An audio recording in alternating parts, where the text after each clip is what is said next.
When MTV launched its first non-music program, Remote Control, in 1986, no one could have predicted the Pandora's box that they would be unlocking. Every year, MTV would try out new shows throughout the late 80s, 90s, and 2000s, sometimes creating massive cultural impacts. Shows like Beavis and Butthead, Real World, Jackass, or Jersey Shore are cultural touchstones that ran for years. While MTV really leaned into the never-ending reality shows that went for seasons and seasons, their scripted shows weren't always so lucky. While they took risks with shows like Daria and Syphil and Ollie running quite a few seasons, there were many more shows that only got a handful of episodes before ultimately getting canceled. This is Matt Kelly of Geekscape, and these are the top 10 short-lived MTV shows that should have lasted longer. Number 10, Clone High U.S.A. We're putting this one at the end of our list due to the recent resurgence of the fandom thanks to TikTok, leading to a new season coming to HBO Max almost 2 decades after its short run on MTV. While the show's original 13-episode run aired in its entirety on the Canadian network Teletoon,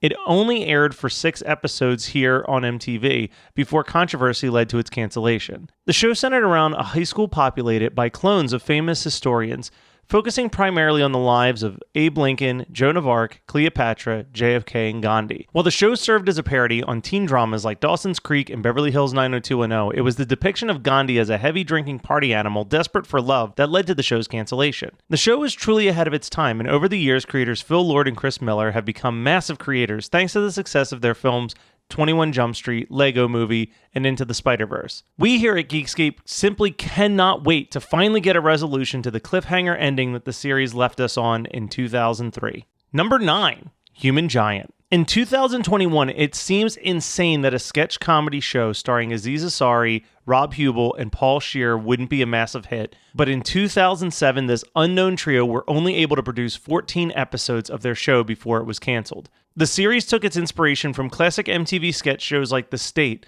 showcasing bizarre sketches like Sealand Psycho, Blood Oath, and Kicking Cameras. Since its conclusion, all 3 members of Human Giant have had huge successes in things like Parks and Recreation and movies like Disaster Artists and Horrible Bosses. While we're thrilled that Aziz, Paul, and Rob have continued to create great content, we also would have loved more Human Giant. Number 8, The Ben Stiller Show. Before Ben Stiller was one of the comedy genre's biggest stars, he was a young actor making short video sketches. In 1989, he briefly was working as a writer and a featured performer for Saturday Night Live, but dissatisfaction with their lack of a desire for pre-taped short comedy, a precursor to the digital shorts, he made short films with some of his friends. One such film was a music video parody of LL Cool J's Going Back to Cali starring Colin Quinn called Going Back to Brooklyn, which caught the attention of MTV and led to them creating The Ben Stiller Show. The show ran for 13 episodes consisting of a blend of sketches as well as Ben Stiller and his co-hosts Andy Dick, Bob Odenkirk, and Janine Garofalo acting as VJs to introduce music videos. After 1 year on MTV, they moved to Fox where they were able to produce another show called The Ben Stiller Show, which was strictly just sketches. The writer's room contained Judd Apatow and David Cross and directly led to the creation of the cult classic sketch series, Mr. Show. After The Ben Stiller Show ended, Ben Stiller directed his first feature film, Reality Bites, in which he played an executive for MTV. Number 7, 3 South. 3 South was one of 2 animated shows that MTV attempted to make about college life during the early 2000s. The show focused on 2 lifelong friends, Samford and Dell, and their adventures at Barter College. The series was created by Family Guy writer Mark Henneman based on his days at Miami University, and the show featured the voiceover talents of Brian Posehn and Jeffrey Tambor. Barter College is depicted as a school for the extremely inept and obnoxious students, with the exception of Samford and Dell's roommate Joe, who was not accepted at Harvard, causing him to de facto become the villain of the series. While the animation was crude and the humor aggressive, the series developed a strong cult following despite its short 13-episode run. Number 6, The Head, Oddities. In 1994, due to the popularity of Beavis and Butthead, MTV continued to produce some of the most unique animation imaginable. Few shows were as bizarre as 1994's The Head. The sci-fi series was a serialized 2-season story of Jim, a man who wakes up one morning with a purple alien living inside his enlarged cranium. Finding out that the alien, who's named Roy, has come to Earth to protect it from another parasitic alien invasion, they unite with a group of self-help human anomalies, including someone with a lawnmower blade lodged in their skull, someone with a mouth in their chest, and another person with a fishbowl stuck in their mouth. Over the 14-episode 2-season run, the show continued to get more bizarre and warped. The show spawned a graphic novel and at one point was in development with Super Nintendo and Sega Genesis for a game before the show was canceled. While it has a lot in common with Aeon Flux and The Max, it never received the same level of admiration and appreciation that those shows have earned. Number 5. The Brothers Grunt. I used to wake up early on Saturday mornings as a kid to watch The Head, but sometimes before it, MTV would play The Brothers Grunt. This show was one of the strangest things I'd ever seen up to that moment, and personally, I hated it. Based on its short single season and negative critic response, I'm not alone.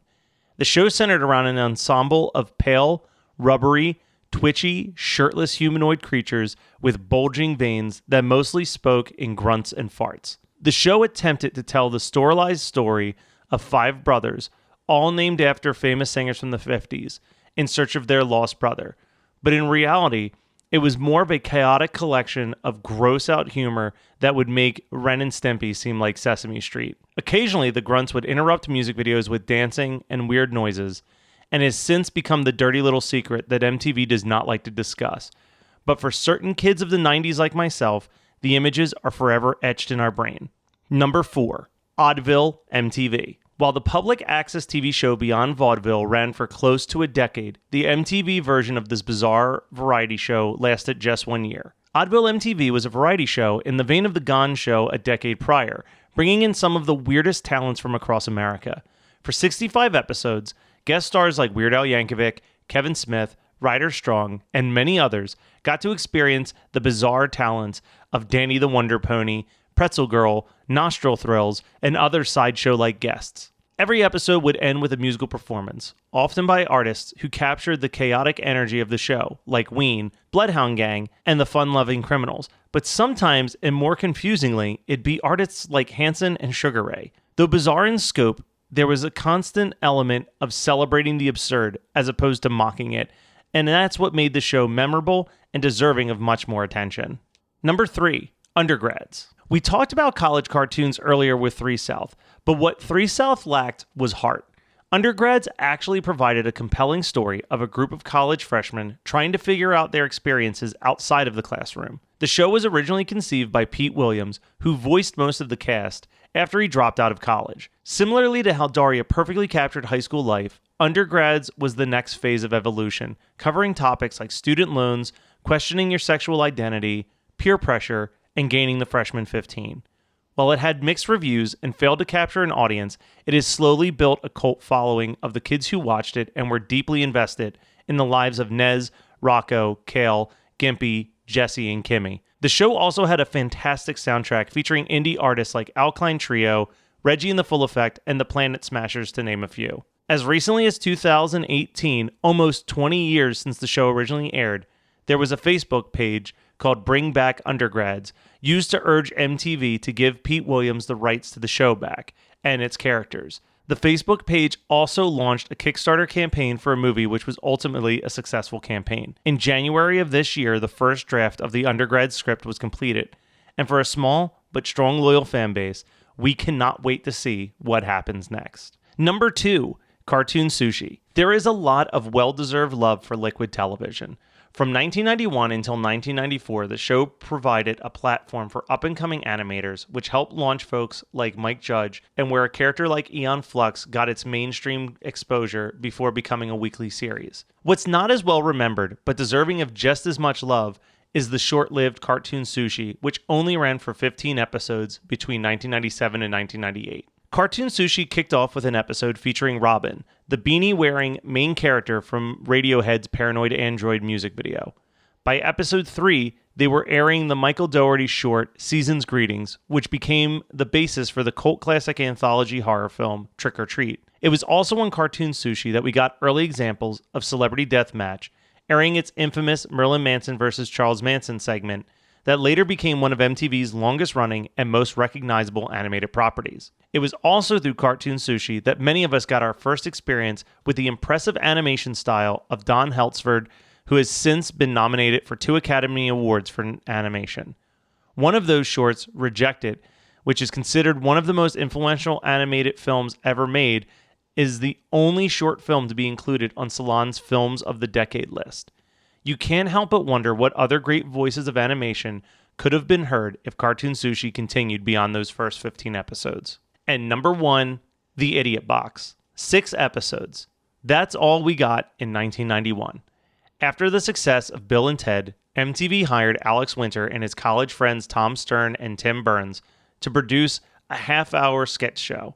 Since in 1991, MTV was still very music video heavy, the series primarily showcased music videos with sketches, fake commercials, and parodies in between, similar to the Ben Stiller show a year later. Pulling its influences from Monty Python and Mad Magazine, The Idiot Box contained extremely abstract styles of voiceovers, disorienting camera angles, and warped concepts like the cop lockjaw, Eddie the Flying Gimp from outer space. While the show was short-lived, it did have its fair share of heavy-hitter fans, including Nirvana vocalist Kurt Cobain.